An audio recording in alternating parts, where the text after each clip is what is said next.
Once, something happened that I never expected. I took my husband to the doctor for his usual checkup, but instead of everything being fine, the doctor said something really serious. Dr. Lawrence looked very serious and told me something shocking about my husband. I felt really scared and couldn't believe what I was hearing. My husband, who I always looked after when he was sick, was now someone I was afraid of. The doctor even said I might need to keep away from him for my own safety. This made me feel really anxious and frightened. Hi, I'm Betty Frieden, and I've spent the last decade working at a big pharmaceutical company. It's like a second home to me, a place where I feel comfortable and like I belong. Even though I'm 50, I still work full-time, and my coworkers really respect me for it. Not many people my age are still working, but I've always enjoyed it.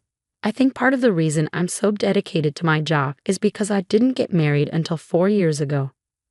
My boss, Gerald, and I are close, maybe because we're both single. Once he jokingly asked if I was ever going to tie the knot, but I knew he was just teasing.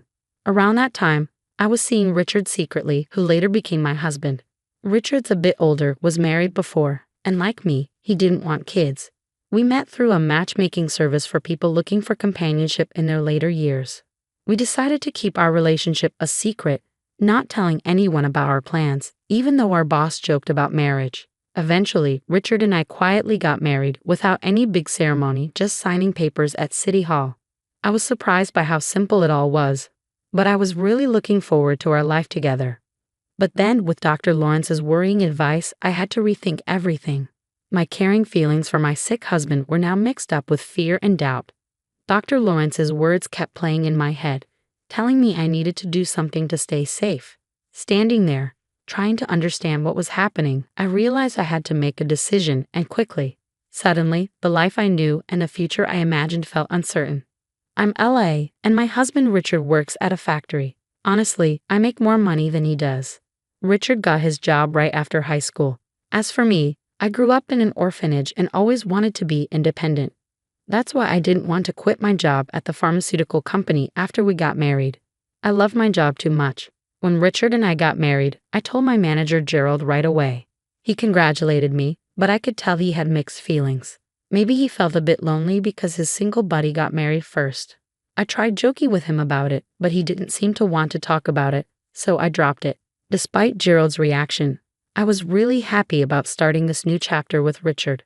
I imagined all the great things our future would bring. But reality wasn't as bright as I'd hoped. Life as newlyweds was pretty ordinary. Not much changed for me. I kept working, and the biggest change was moving to a more rural area and driving instead of taking the bus. Richard and I shared my old car because he didn't have one. About a year into our marriage, things started to get tough. Richard started showing signs of being depressed. He seemed different, barely eating breakfast, lost in thought, and even mixing up simple things like condiments. His clothes didn't match, and he became quieter both at work and at home. While I always admired Richard's quiet strength, his silence became too much, making it feel like I was living alone. This loneliness crept up on me as I noticed these small but important changes in him. I realized that Richard might be struggling with a mental health issue. Watching someone you care about struggle without knowing how to help is really tough. So I took Richard to a clinic that focuses on both mind and body health, where he was diagnosed with depression. I had a basic understanding of depression, but hearing the diagnosis made everything feel a bit darker. The doctor explained that the best way to deal with depression is to address its main cause directly. Finding the exact cause of Richard's depression was tough. He had been working at the same factory for years without any problems, and nothing major had changed in his job. If anything, I worried that maybe our marriage had something to do with it. But when we talked to the doctor, I told him we were happy together and couldn't see any obvious problems at home that might have caused Richard's depression. The doctor told us to come back if we noticed any changes or had any ideas about what might be causing it. But even after several visits to the clinic, we couldn't figure out why Richard was feeling so down. As time went on, his depression just got worse. On his worst days, he could hardly get out of bed. Sometimes he'd have headaches, or he'd call in sick to work. His appetite disappeared, and he noticeably lost weight. Eventually, he couldn't keep working and had to quit his job. Richard felt really guilty about relying on me financially, but I told him I was okay with it. My main concern was his health. It was hard to see him struggling so much, and I worried about him constantly, especially when I was at work. There was a scary moment when he got lost while out, which made me worry he might not just be dealing with depression, but maybe dementia too. This idea added to my stress. When coworkers asked how things were going, I had to admit that Richard wasn't getting better. Watching someone you love suffer so much without knowing how to help is really tough. One day, Gerald noticed I looked exhausted and gave me an energy drink. Drinking it made me feel a bit better, and I was touched by his support. He reminded me that we're all in this together, and his words nearly made me cry. With everything going on with Richard, I hadn't realized how much stress I'd been carrying. I realized I had to hold myself together, or I might fall apart too. So I focused on my work, trying to keep some normalcy in our lives. A year passed, and things with Richard didn't get better. They actually got worse. As our third wedding anniversary neared, I couldn't see any hope for his condition. Then one morning, I noticed our car was missing. I checked again, but it was definitely gone. Since Richard's diagnosis, I was the only one who drove it, and I hadn't used it since the day before, so it should have been at home. Worried, I asked Richard if he knew anything about where the car might be. He casually mentioned he thought it was there when he got home yesterday. I remembered he had gone out for a bit while I was at work. The doctor had suggested he try walking or jogging to help him cope. If the car was there when he came back, it must have disappeared sometime during the night. With the car gone, I had no choice but to use public transport, which made me about 10 minutes late for work. I told Gerald about the missing car, and although he understood that he was puzzled too, he wondered if Richard might have taken it, but I didn't think so, considering Richard's condition and how he avoided driving since he got sick. It just didn't add up. Despite Richard's memory lapses and mood swings, I couldn't imagine him being behind the missing car. The car mystery added another layer of complexity to our already difficult situation. As soon as I realized the car was gone, I reported it to the police, hoping it would be found soon. But deep down, I worried it might be gone for good. And if that wasn't enough, something else strange happened on the day I was supposed to get my paycheck. I went to the bank and found my personal account was empty. I was shocked. We did have a shared account, which I checked next, only to find it was empty too. I was completely puzzled. Richard and I shared a joint account, but he didn't have access to my personal account and he didn't know its PIN. Yet, somehow, all our savings were gone. I felt a cold shock wash over me, and when I got home, I confronted Richard. I asked him if he knew anything about the missing money from our joint account. He seemed genuinely confused and denied knowing anything about it. Because of his depression, I hesitated to push him further, worried it might make things worse for him. Richard looked distant, lost in one of his frequent dazes caused by his condition. I couldn't help but wonder if he could have taken the money without realizing it. Planning to discuss this with the police, I felt overwhelmed by the double blow of losing both our car and our savings. The financial strain was tough, especially since I didn't have family to fall back on. With the small community clinic unable to provide enough help for Richard, we decided to switch him to a larger hospital with more resources. They gave us a referral letter, so we took a taxi to our first appointment at the general hospital. The whole experience was new and a bit scary for me, and I felt uneasy throughout the journey. Richard stayed quiet, lost in his thoughts as we arrived at the hospital. Taking a deep breath, I walked in and handed over the referral letter at the reception, expecting a wait. The general hospital was bustling with patients, each waiting for their turn. After about an hour, Richard was called in for his consultation.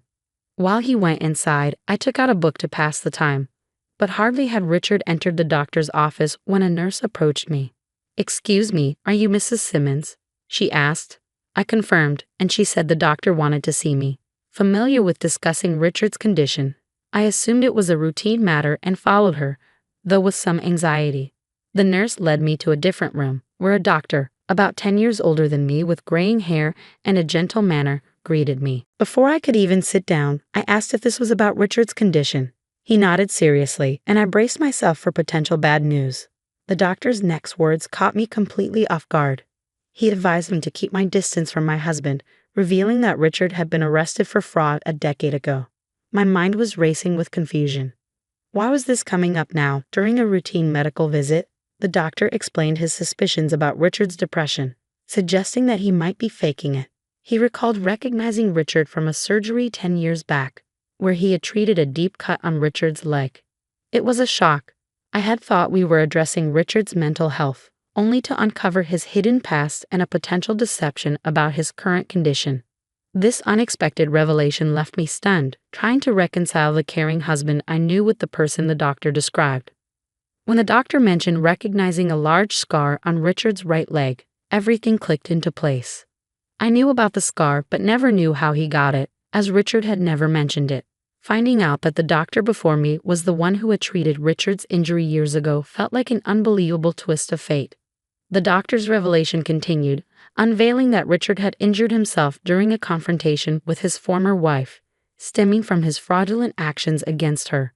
He had stolen her luxury possessions and money. Shockingly, he had even pretended to have dementia during that period, tricking his wife into lowering her guard before committing the fraud. This repeated behavior of feigning illness to aid his deception was horrifying. Learning about Richard's criminal history and his arrest was overwhelming. I hadn't investigated Richard's past before marrying him. Having been alone for most of my life, I was just grateful to find someone willing to be my partner. The doctor's grave warning that Richard could pose a threat to me sent shivers down my spine. There was a gravity in his tone that made it clear this was a serious issue. The realization hit me like a ton of bricks. I had been deceived. In the days that followed, I struggled to maintain a facade of normalcy around Richard while secretly plotting my next moves. I made the decision to install surveillance cameras throughout our home to monitor Richard's actions when I wasn't present. About a week later, I noticed that a watch and bag were missing. Upon reviewing the footage from the cameras, I saw Richard leaving the house with them and returning later with a stack of cash, looking oddly pleased with himself. His behavior didn't match that of someone suffering from depression. This footage confirmed my worst suspicions. Richard was responsible for stealing my belongings, the car, and our savings. Confronted with undeniable evidence of his deceit, I felt crushed. Richard had lied to me and manipulated me, betraying the trust I had placed in him. It became clear that I needed to take significant action against someone who had pretended to be vulnerable and in need of care, only to exploit my compassion and generosity.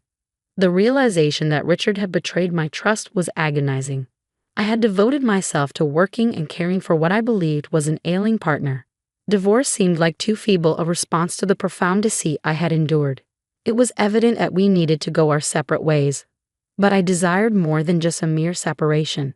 I wanted Richard to fully grasp the seriousness of his actions and to rectify the harm he had caused.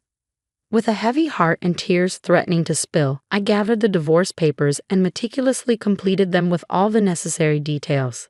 The next day, feigning normalcy, I informed Richard that I needed to step out briefly. I had already arranged to take a day off from work, explaining the urgency of my situation to my understanding employer, who had granted me the sudden leave. At the police station, I presented my case, displaying the footage I had captured of Richard's deception to the officers. Initially, they seemed hesitant to take action based solely on the video evidence. However, after confirming with the pawn shop where Richard had sold the stolen items and tracking down my car being sold as a used vehicle, the evidence against him began to accumulate. It was also discovered that he had illegally accessed my bank accounts, raising suspicions about his purported depression. As the truth came to light, I was flooded with a complex mix of relief and sorrow. The police decided to move swiftly given Richard's criminal history, and they prepared to arrest him. Upon returning home with the officers in the early afternoon, I found Richard there, visibly taken aback by my unexpected return and the presence of the police. Despite the divorce papers clutched in my hand, his focus remained on the officers as one of them announced his arrest for fraud. Richard attempted to protest, citing his depression as a defense, but I knew better. The doctor from the general hospital had already cast doubt on the legitimacy of his claims regarding his mental health condition. In that pivotal moment, as the weight of both the legal repercussions and the dissolution of our marriage settled on him, Richard's facade began to crumble. Choosing this course of action was agonizing but essential to safeguard myself and pursue justice for the betrayal and manipulation I had endured. At the police station, my sudden eruption of emotion caught even the officers off guard, but it seemed to finally pierce through Richard's veneer of composure. As the police placed him in handcuffs, Richard's facade of defiance cracked. He appeared defeated, his bravado replaced by frustration as he was escorted away. Observing the scene unfold, I felt strangely detached, as though I were watching the unraveling of someone else's life. Since the doctor's sobering warning, reality had felt distorted. Yet here I stood, confronting the stark truth of my circumstances, determined to forge ahead from the chaos Richard had wrought. Witnessing Richard being escorted away by the police felt surreal, akin to a scene from a dream. This moment marked a significant turning point, offering a glimpse of a return to the life I had known before the tumult of marriage consumed it. While a sense of relief washed over me, knowing I would no longer be ensnared in Richard's manipulative grasp, it was followed by a wave of loneliness. After waiting over 47 years to marry, the prospect of solitude once again loomed over my newfound liberation. 2 months later, our divorce was officially finalized. The process had been slightly delayed due to Richard's arrest, but as everything became official, my emotions had settled, allowing me to reflect on our shared history with clarity. Richard's future was uncertain, facing imprisonment for his second offense. I could only hope that this experience would prompt him to genuinely reconsider his choices. In the aftermath of our marriage, which had disintegrated into nothing more than a disillusioning memory, I found myself contemplating my next steps during a simple lunch at work. It was then that my boss, Gerald, approached, casually making a remark as he joined me with his store-bought hot dog lunch. "I think you'd be just fine if you were with me," he said, almost casually. His words caught me off guard, and it took a moment for their full weight to sink in, leaving me momentarily flustered. "Yes, I'm serious," he added, noticing my hesitation, his tone smooth yet sincere. I was left speechless, my lunch momentarily forgotten, as I processed his proposition. Gerald then returned to work, leaving me to mull over his unexpected offer. In the days that followed, the thought of a romantic relationship with Gerald hadn't crossed my mind, yet I couldn't ignore the care and stability he had consistently shown me. His dependable presence and responsible demeanor suddenly seemed to shine in a new light. Despite my initial surprise as I continued eating, the possibilities Gerald had introduced began to take root, hinting at a future I hadn't dared to consider until now.